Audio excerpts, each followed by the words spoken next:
Hey everybody, how's it going? Welcome back to the channel. Today we're going to be reviewing not really reviewing, that's not the right word. I'm going to be comparing the Anycubic Kobra 3 combo to the Bambulab's P1S and A1 Mini. I would do the A1, but I don't have an A1, and the Mini is basically the same thing, just print quality is slightly less because you have that angled arm, but realistically it's about the same. So I have three boxes here to my right. I have one for the P1S, one for the Anycubic Kobra, and then one for the A1 Mini. What I'm looking at when I'm comparing these is pretty straightforward things. I tried to keep all stock settings the same. I tried to keep all flushing values the same, and I tried to keep all print times and waste the same. Sadly, I forgot to collect the waste, but color changes were identical from slicer to slicer. I think there was like within a 10 change difference. And then wasted filament was also about the same across the printers. So those have to take my word for it. I should have done better, but I kind of forgot and everything got mixed together and then I forgot to separate it. But before we continue, I just want to say thank you to Kate Weiler and Everett Hope for being my Patreon members. If you guys want to check out my Patreon, it's down in the link description. Or if you like content like this and you want to see more 3D printer stuff, as well as when summer comes around, you'll see some projects I do around the house. Feel free to click that subscribe button and then smash the like button, because why not? So the first thing I looked at when I did these comparisons, and I have some comparison material here. The first thing I looked at was print quality, favorability, like what's easier to use, what's more difficult to use, and just general. I tried to look at it from the eyes of a complete beginner, because I know there's quite a few people that are probably torn between maybe buying this Anycubic Kobra combo here, which I guess I could actually probably take these two eggs here, which you can find these on my Etsy store. These are the Kanto starter eggs, and I'll throw this one down here too. We'll look at some differences between these, because believe it or not, these are printed on the Mini, this was printed on the P1S, and this was printed on the Kobra. It just happened to be like that. They weren't actually supposed to be part of the test, but now that they're here, I might as well continue. So I'll put them in their respective boxes here. I tried to keep this as simple as possible. I tried to make all the support settings basically identical. I have a couple test models here that required supports. Actually, I have one test model here that required supports. And it was pretty surprising how difficult it was to get it supported properly. But at the end of the day, I did get it to work, and I had to play around with the types of tree supports I was using. I had to use organic and then hybrid. One of the two, depending on the slicer I was using. Bamboo Studio liked the organic, and then hybrid was more favored by the Anycubic slicer.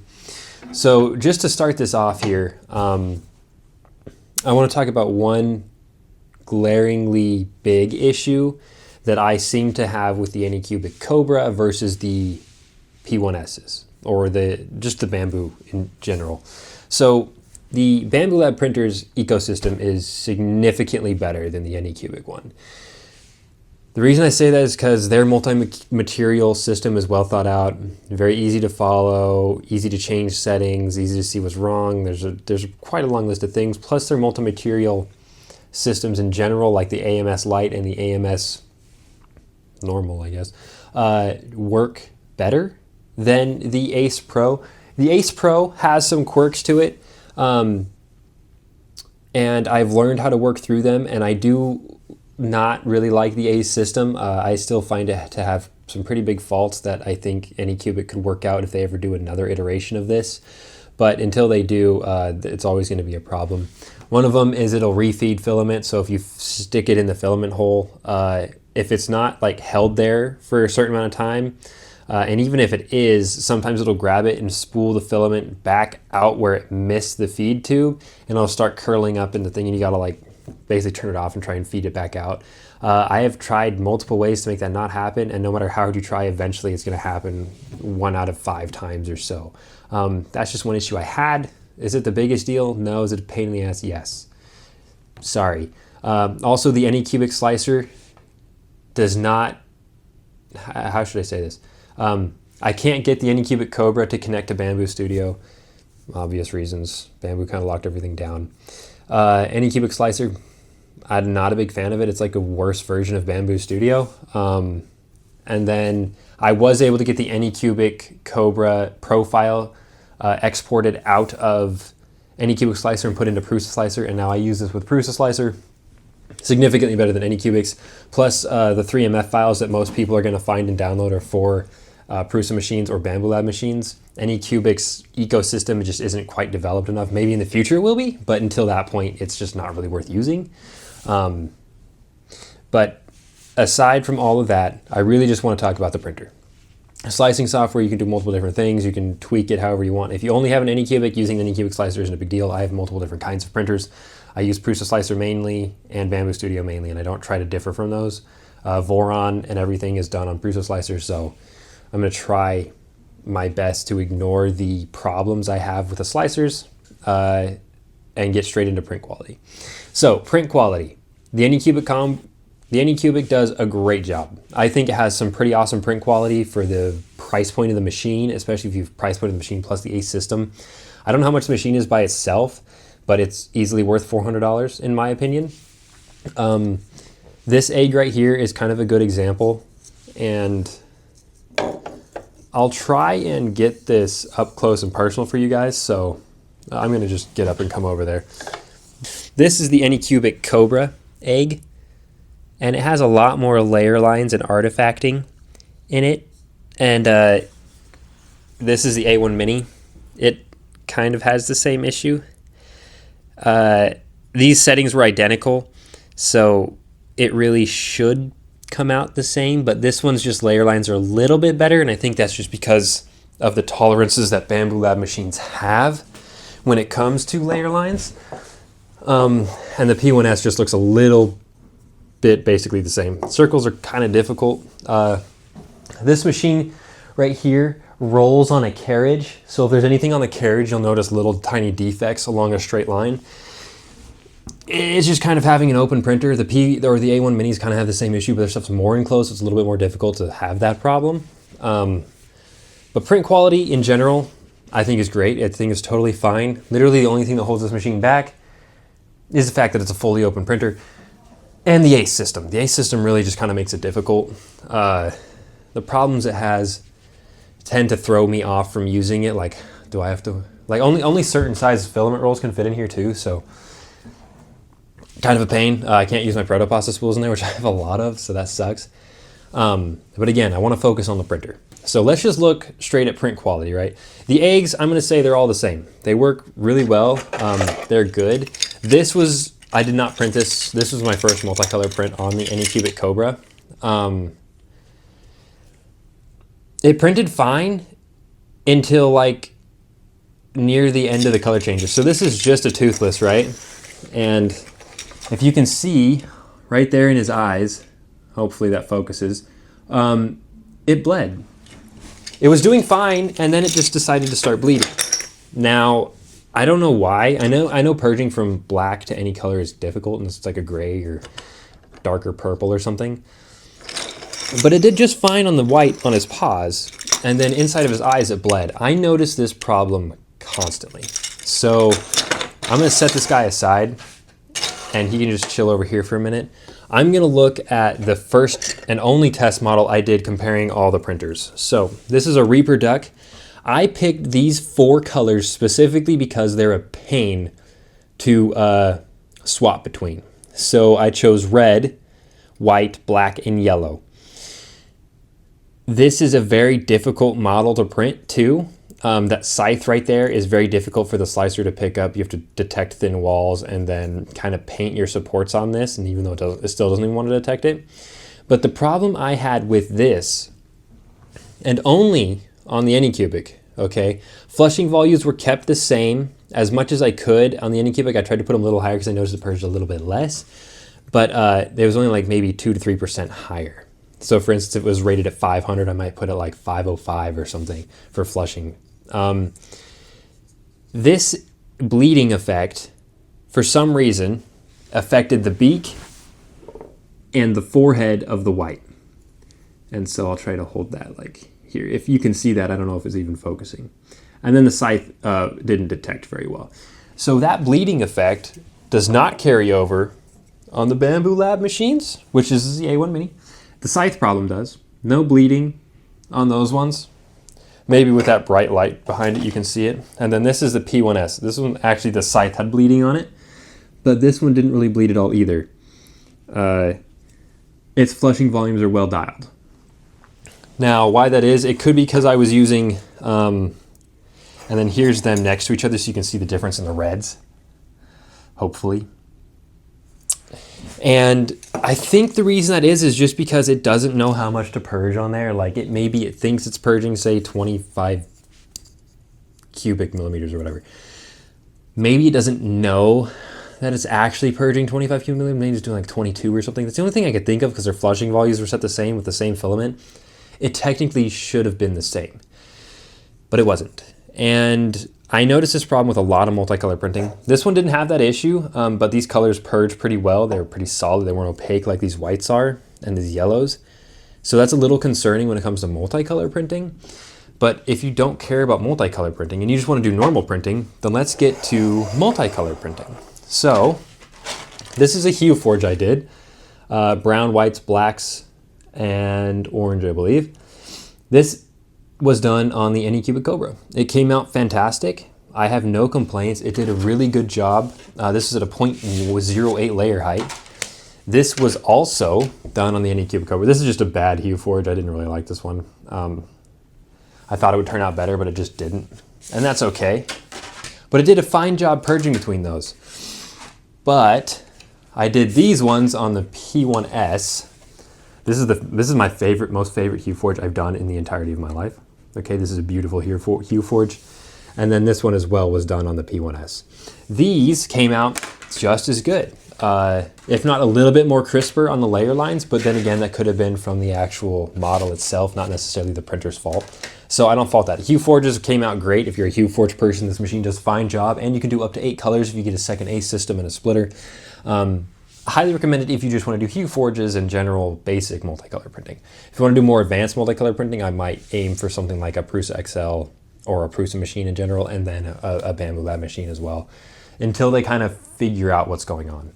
So another thing that I was worried about with the Anycubic Kobra is when the Anycubic Kobra first came out, it printed it purged double the waste if there was 2 models. I tested that. They fixed it. So for instance, if this was 100 color changes and you were to put a second one on the build plate, it would jump to 200 color changes instead of just 100 because, you know, they're the same on one build plate. These are both printed on the same build plate. This is a test I ran to see if that problem was still persistent, and it is not. So these both were on the same build plate, same time printing, and it did not double purge. So that is one problem that was fixed that I was worried about wasn't fixed, and they did a good job with that. Again, multicolor printing isn't this one's strong suit. I think this is more better at just fine printing or accuracy printing.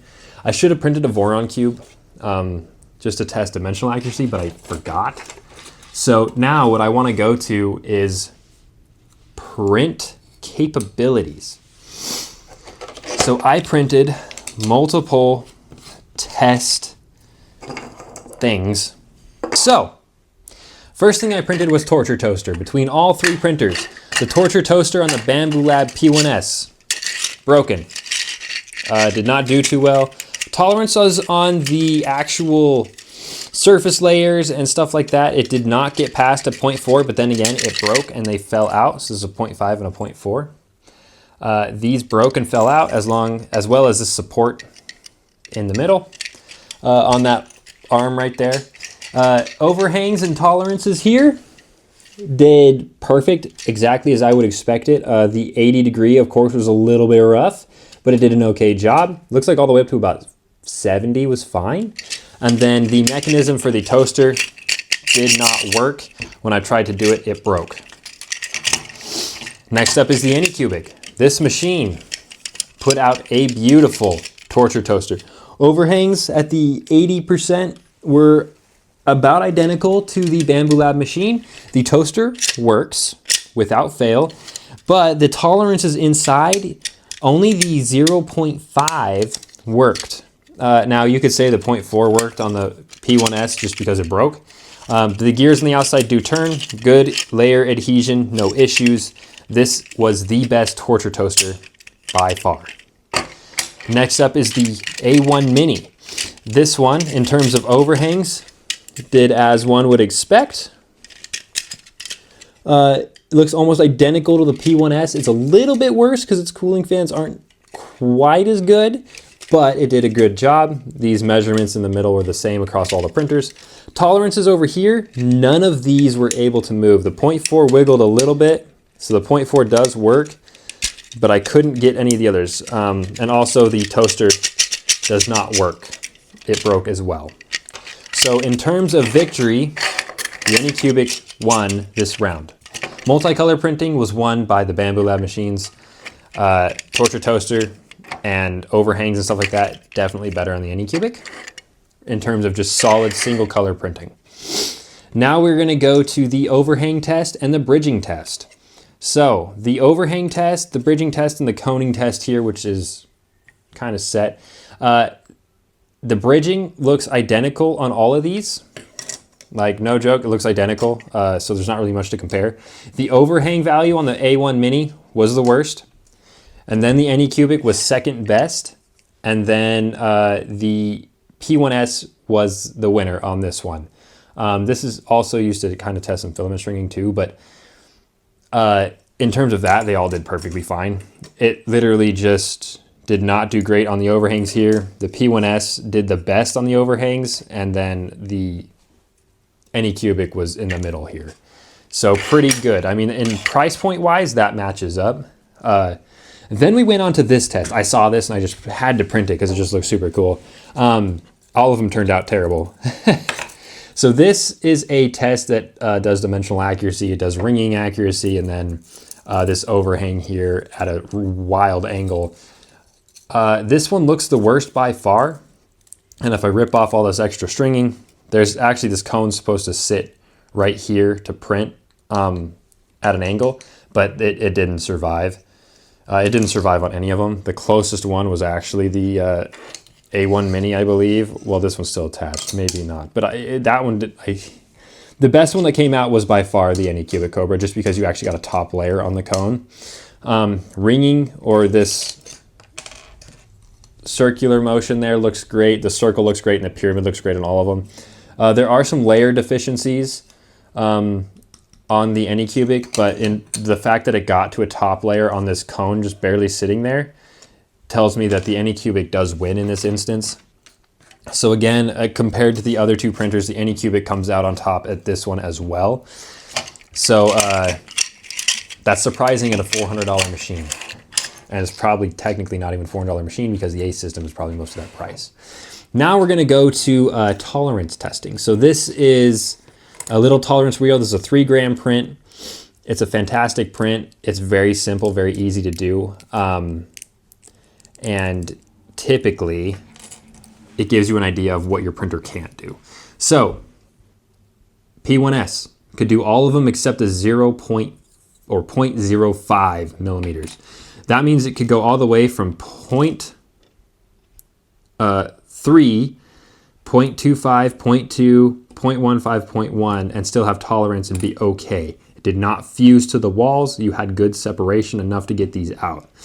Now, the Anycubic Kobra could do the 0.3 and the 0.25, and I could not get the 0.2 out, the 0.15, the 0.0, or the 0.5. They're fused. So in terms of tolerance accuracy, the P1S is going to win here. And then the A1 Mini is kind of the same thing, except I could at least get to the 0.2 millimeter set.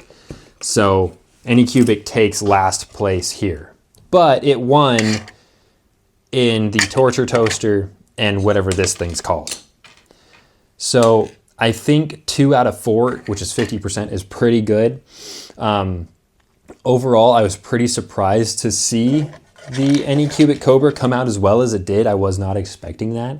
And then, of course, I had to throw some PETG at it just because, to see how it did. This one is printed on the P1S, and this is like really old filament. Okay, this filament's like over 4 years old, not kept in like a controlled bag or anything. This is PETG from California Filaments.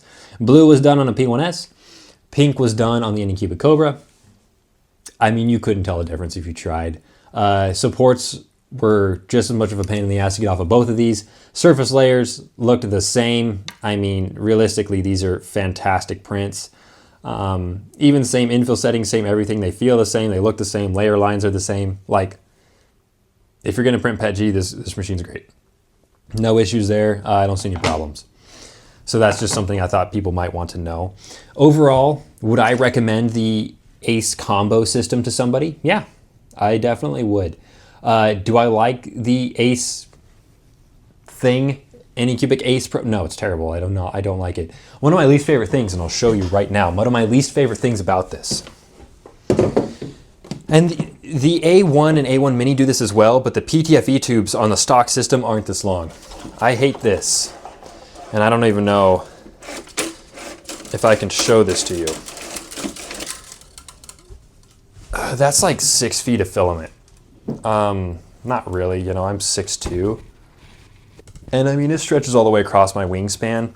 This is too much filament. I wish there was a way that this machine, when it wasn't printing, would pull filament all the way back. I know you can unload the filament, but I don't know. The PTFE tubes on the A1 minis and the A1 systems are shorter, and which means you could cut these and make them shorter, but just how long it is, there's just a lot of filament left in the line, which leads me to one other problem that I have with the combo is when you run out of filament in the Ace Pro, it doesn't continue. It just stops, and the head will just say it's out of filament, even though you still have like 6 feet of filament still in the Ace Pro. So that's one caveat. What that really means is just don't run out of filament.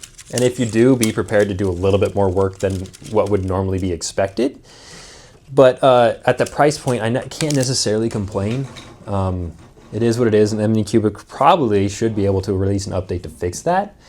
But in general, would I recommend the Ace Combo to somebody who's new to 3D printing? Yeah. If you haven't bought into the Bamboo ecosystem already, then it's a great printer. I don't have any issues with it. I really do think that it's a kick-ass printer. It does have adhesion issues with this stock standard. I'll just grab the one off let's see. I grabbed the one off of my, so it comes with a black textured plate. These in general just like aren't the best for like adhesion when it comes to longer prints or larger surface area. The gold PEI on the normal Bambulab printers does a lot better than the black one does. So if you can get like a cool tack plate or something other than the black one that's just basic that comes with the Anycubic machine, I would highly recommend you upgrade if you do want to buy one of these. These black ones just like, they don't do the best at adhesion, especially when you have drafts around a printer. There's no insulation on this metal build plate here. So you lose a lot of edge heat here, which means it doesn't stick as well. And that's one thing that the A1 minis and the A1 combo does better, is it has an insulated bed, which these do not have. Even the Prusa doesn't have an insulated bed, and I get layer warping on that because of that fact. So it's not just this machine, it's other machines that don't have any sort of foam padding underneath to kind of help keep that heat more regulated. So yeah, I'd recommend upgrading the plate if you do want to buy one of these. I think they're fine printers. There's some things I don't really like about it, but at the end of the day, for the price point, it really is perfectly fine. I don't see any issues with it. I don't like the Anycubic slicer. If you can get around using that, like maybe, I don't know, use Prusa or Orca, it works just fine. I actually could not get this machine to connect to Orca. For whatever reason, it just would not do it. And then I had no issue getting my Prusa to connect to Orca. Like it was 10 times easier, even though all you have to do is put this into LAN mode and then get its IP address, but it just would not do it. And I don't know why that is. Maybe Anycubic did something, or maybe I should try a different route, but I don't really care. I just use Prusa Slicer, and eventually I got it to connect for some reason. But yeah, what would I rate this printer out of 10? Probably like a 6, 7, probably a 6, just because that insulated bed in the Ace Pro kind of throws you off. But overall, for a beginner printer, I think it's perfectly fine. Its leveling has been fantastic. I haven't had any issues with that, but the build plate is kind of where the issue falls in. People always say, oh, you just need to use glue stick. I did use glue stick. Or, oh, your build plate wasn't clean. No, it was clean. Like, it's just one of those types of build plates that are just kind of crappy. This is a P1P build plate originally, so I know a thing or two about how terrible these black textured plates can be. There are a lot of companies out there make better ones. Get one. That's all I would say. I do need to actually buy a new one of these so I don't have to use this anymore. But I think I'm going to call it there. Thank you everybody for watching. Don't forget to like, comment, subscribe. Check out Etsy, Patreon, Discord. Everything will be linked down in the description like every video. But yeah, I'm pleasantly surprised by the printer. I don't like the Ace. I'm going to say that again. But overall, I would recommend it to new people who want to get into the 3D printing hobby but don't want to buy a Bambulab. I can't necessarily recommend a Prusa machine. They're way too expensive for the normal average hobbyist. I would say Anycubic's in a good market, and I'm sure Elegoo is going to be close behind them as well, especially with the Centurion dropping today, or Centurion Carbon, whatever it is. But thanks again. Peace. Have a good night, everybody. And I don't have much. I don't have anything else to say actually. Yeah. I hope you like this video. More like this soon to come.